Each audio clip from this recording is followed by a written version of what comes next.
हुआ है जिसे आपका दिल मानता है, जैसे झूठ नहीं बोलना, चोरी नहीं करना, भगवान का निरादर नहीं करना, दूसरों को नुकसान नहीं देना, यही सब धर्म है।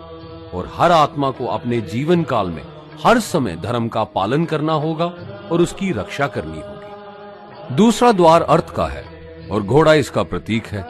हर आत्मा अपने हर जीवन काल में अपने पृथ्वी पे होने का अर्थ या मूल कारण समझेगी। इस जिंदगी में भोगने वाली चीजें और रिश्तों का आनंद लेगी।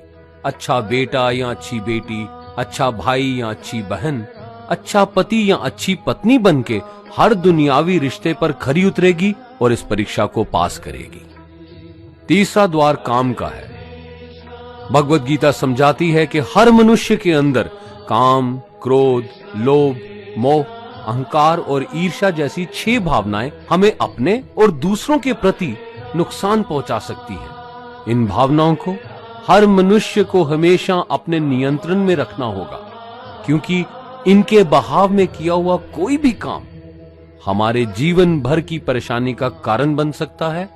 और एक आत्मा संतोष और सादगी से इन भावनाओं पे हमेशा के लिए विजय पा सकती है। चौथा स्तंभ मोक्ष का है और हाथी इसका प्रतीक है। इस परीक्षा रूपी जीवन में हर मनुष्य हर समय कुछ इच्छाएं रखता है।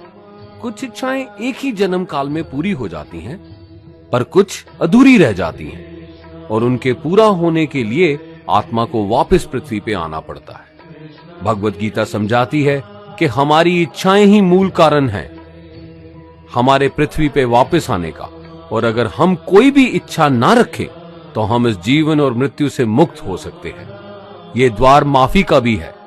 जिन्होंने आपके साथ बुरा किया उनको माफ करके और जिनसे आपने बुरा किया उनसे माफी मांग के मुक्ति पाई जा सकती है। जब तक आत्मा इन चारों दरवाजों धर्म, अर्थ, काम और मोक्ष को समझ नहीं लेती, तब तक आत्मा को बार बार इस मनुष्य रूप में आना ही पड़ेगा।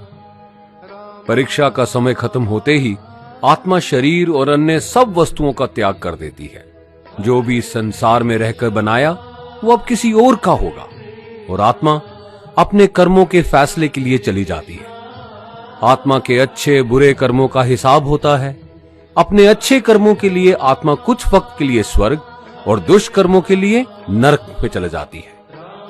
नरक में आत्मा को अपने पापों के अनुकूल सजाएं मिलती हैं, पर सजा खत्म होने के बाद आत्मा को फिर से एक नया शरीर और नया दिमाग मिलता है इस परीक्षा में फिर से बैठने के लिए।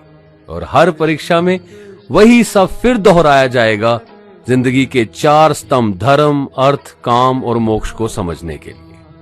हर जन्म में अपने कई जन्मों के कर्मों के हिसाब से हर आत्मा को कभी अच्छे और कभी बुरे हालातों से जाना पड़ता है। लेकिन जब तक आत्मा परमात्मा के साथ योग को नहीं समझ लेती, वो मुक्ति नहीं पा सकती। भगवत गीता समझाती है कि मनुष्य अपने शरीर, दिमाग या दिल से भगवान को पा सकता है। शरीर द्वारा किए कर्मों के माध्यम से परमात्मा को पाने को कर्म योग कहते हैं। ऐसे कर्म जो परमात्मा की इच्छा से हों और दूसरों के कल्याण के लिए हों। वाल्मीकि ने रामायण लिख के, श्रवण ने अपने माता पिता की सेवा और उन्हें 4 धाम की यात्रा करवा के, मदर टेरेसा ने अपने प्यार और सेवा के माध्यम से, और मैडम क्यूरी ने वैज्ञानिक खोज में अपने जीवन का बलिदान देके अपने कर्मों द्वारा परमात्मा को पाया। भगवत गीता समझाती है कि एक आत्मा दिमाग से भी परमात्मा के साथ योग लगा सकती है। इसे राजा योग कहते हैं, क्योंकि दिमाग या मस्तिष्क सब इंद्रियों का राजा है। एक मनुष्य अपनी आस्था, सांस प्रणाली, आसन, अभ्यास, साधना और तपस्या से परमात्मा को इस योग के रास्ते पा लेता है। इस योग को समझने के लिए हमें अपने अंदर की एनर्जीज यानी चक्रा और कुंडलिनी को समझना पड़ेगा। आत्मा मस्तिष्क से मेडिटेशन या ध्यान लगा के परमात्मा के साथ योग लगा सकती है। शंकराचार्य, स्वामी परमहंस, स्वामी विवेकानंद और उनके जैसे कई योगी इस योग के रास्ते परमात्मा के साथ संधि लगा पाए।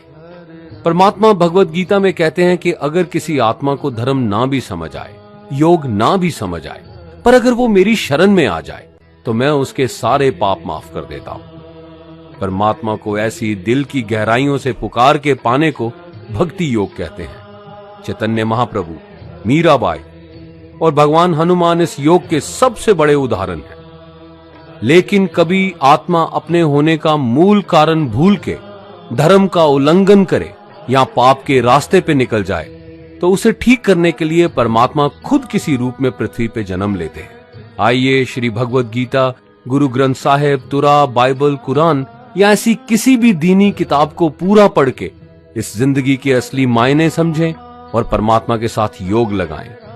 अगर आपने इसे पसंद किया तो इसे औरों को बांटिए ताकि सब आत्माएं अपने यहां होने का मूल रूप समझ सकें और इस जन्म और मृत्यु से मुक्ति पाके हमेशा परमात्मा के साथ रह सकें। धन्यवाद।